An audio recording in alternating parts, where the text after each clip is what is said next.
Bawal ang puputok! 10 PDLO persons deprived of liberty sa Batangas Provincial Jail tumakas. 5 ang arestado matapos ma-corner sa sanakyang bus sa Santo Tomas City, Batangas. 3 naman ang nadakip sa bayan ng Ibaan, ayon sa Calabarzon Police. Pinaghahanap pa ang 2 iba pa. Maharap sa karagdagang kaso ang mga tumakas na inmate na nahulihan ng baril, patalim at cash. Dating Court of Appeals Presiding Justice Mariflor Ponsalan Castillo, itinalagang acting ombudsman.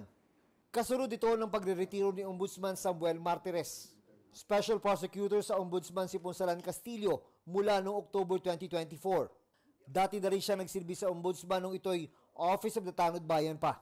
Naging west siya sa Quezon City mula 1993 hanggang naitalaga sa Court of Appeals mula 2004 hanggang 2024. June Veneracion nagbabalita para sa GMA Integrated News.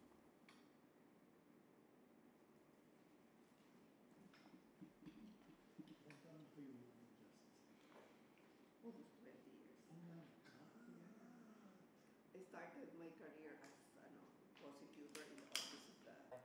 Huwag magpahuli sa mga balitang dapat niyong malaman. Mag-subscribe na sa GMA Integrated News sa YouTube.